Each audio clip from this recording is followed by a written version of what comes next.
நல்ல டேஸ்ட்டான ஹெல்த்தியான வெஜிடபிள் கார்ன் சூப் எப்படி செய்யலாங்கிறத இந்த வீடியோவில் நாம் பார்க்க போகிறோம். குழந்தைங்கள்ல இருந்து பெரியவங்க வரைக்கும் எல்லாருமே விரும்பி சாப்பிடக்கூடிய மாதிரி ரொம்பவே ஹெல்த்தியானதாக இருக்கும். Hi friends, welcome to 90s Jana channel. என்னோடய சேனலை ஃபஸ்ட் டைம் பார்க்குறவங்க சப்ஸ்கிரைப் பண்ணிவிட்டு பக்கத்தில் இருக்கிற பெல் பட்டன் அழுத்திக்கோங்க. இந்த சூப் செய்கிறதுக்கு நான் இன்றைக்கி ஒரு 5 பீன்ஸ், 2 கேரட், 2 பல் பூண்டு, ஒரு முழு கார்ன், ஸ்வீட் கார்ன் எடுத்திருக்கேன். இப்போ இந்த கார்னை நல்லா உதுத்து எடுத்துக்கலாம்.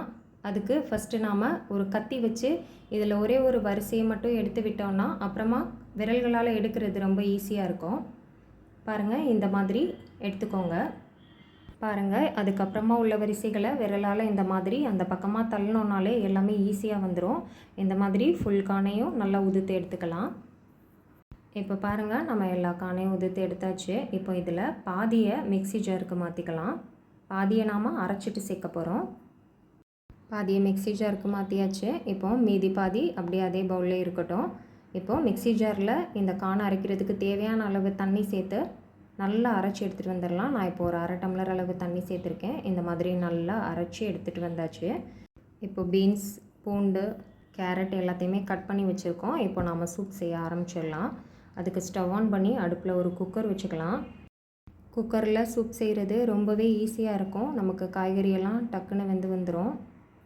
இப்போ குக்கரில் 1 ஸ்பூன் அளவுக்கு வெண்ணெய் சேர்த்துக்கலாம். வெண்ணெய்க்கு பதிலாக நீங்கள் 1 ஸ்பூன் எண்ணெய் கூட சேர்த்துக்கலாம். இப்போ வெண்ணெய் நல்லா உருகுனதுக்கப்புறமா 2 பல் பூண்டு தோல் நீக்கிட்டு நல்லா சின்னதாக கட் பண்ணி வச்சுருக்கேன். அதை ஃபஸ்ட்டு சேர்த்துக்கலாம். அதை சேர்த்துட்டு வெண்ணெயோடு நல்லா கலந்து விட்டுடலாம்.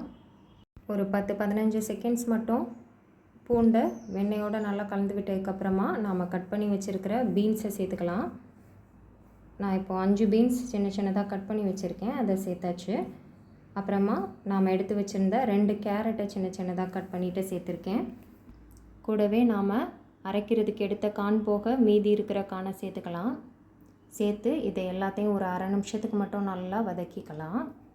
சூப்புக்கு தேவையான அளவு உப்பு சேர்த்து வதக்கிக்கலாம். நான் இப்போ ஒரு 1/2 ஸ்பூன் அளவு கல் உப்பு சேர்த்துருக்கேன். உப்பு தேவைப்பட்டால் லாஸ்ட்டு செக் பண்ணிவிட்டு சேர்த்துக்கலாம்.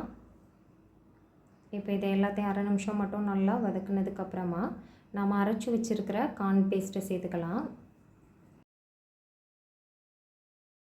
நம்ம அரைச்சி வச்சுருக்கிற கார்ன் பேஸ்ட்டை சேர்த்துட்டு ஒரு 10-20 செகண்ட்ஸ்க்கு மட்டும் நல்லா கலந்து விட்டதுக்கப்புறமா மிக்ஸி ஜார் அலசிட்டு தண்ணி ஊற்றிக்கலாம்.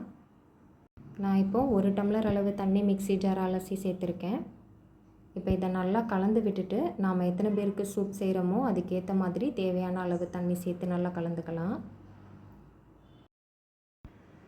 நான் இப்போது இன்னும் ஒரு 1.5 டம்ளர் அளவு தண்ணி சேர்த்துக்கிறேன். மொத்தமாக 2 டம்ளர் அளவு தண்ணி சேர்த்துருக்கேன்.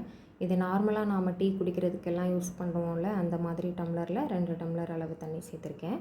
இப்போ இதை எல்லாத்தையும் நல்லா ஒரு தடவை இந்த மாதிரி கலந்து விட்டுடலாம். அப்புறமா குக்கர் மூடி போட்டு ஒரு 2 விசில் வச்சு அடுப்பை ஆஃப் பண்ணிக்கலாம். 2 விசில் வச்சுட்டு அடுப்பை ஆஃப் பண்ணியாச்சு. இப்போ கொஞ்சம் நேரம் ஆச்சு. இப்போ குக்கரை ஓப்பன் பண்ணோன்னா நமக்கு சூப் இந்த மாதிரி இருக்கும் பார்க்குறதுக்கு. கரண்டி வச்சு நல்லா மிக்ஸ் பண்ணி விட்டுடலாம். திரும்ப நாம் ஸ்டவ் ஆன் பண்ணி ஒரு 2 நிமிஷத்துக்கு சூப்பை நல்லா கொதிக்க விட்டுடலாம். பாதிக்கான் நாம் அரைச்சிட்டு சேர்த்துருக்கிறதுனால சூப் நமக்கு ரொம்ப தண்ணியாக இல்லாமல் குடிக்கிற கன்சிஸ்டன்சியில் கரெக்டாக இருக்குது. நீங்கள் விரும்பினா இது கூட 1 ஸ்பூன் அளவு கார்ன்ஃப்ளவர் மாவு கலந்துட்டு சேர்த்துக்கலாம். நான் இப்போது 1 ஸ்பூன் அளவு கார்ன்ஃப்ளவர் மாவு எடுத்திருக்கேன். இதில் ஒரு 2-3 ஸ்பூன் அளவு மட்டும் தண்ணி சேர்த்து கட்டிகள் இல்லாமல் நல்லா கலந்து விட்டுட்டு சூப்பில் சேர்த்துக்கலாம். கார்ன்ஃப்ளவர் மாவு சேர்க்குறதுனால சூப் நமக்கு இன்னும் கொஞ்சம் திக்காகும். அந்த சூப்போட கன்சிஸ்டன்சி கரெக்டாக கிடைக்கும். இது தேவையில்லைன்னு நினச்சிங்கன்னா கூட ஸ்கிப் பண்ணிடலாம். ஏன்னா நம்ம கார்ன் அரைச்சிட்டு சேர்த்துருக்கிறதுனால அதுவே நமக்கு கொஞ்சம் திக்காக தான் இருக்கும். கார்ன்ஃப்ளவர் மாவு சேர்த்துட்டு நல்லா எல்லா பக்கமும் மிக்ஸ் பண்ணி விட்டுடலாம். இப்போ இது ஒரு 2 நிமிஷத்துக்கு நல்லா கொதிக்கட்டும்.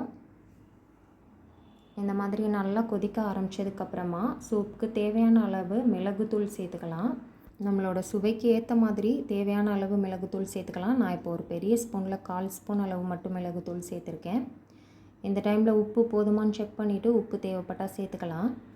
கூடவே கொஞ்சமாக கொத்தமல்லி இலைகளை சேர்த்துக்கலாம்.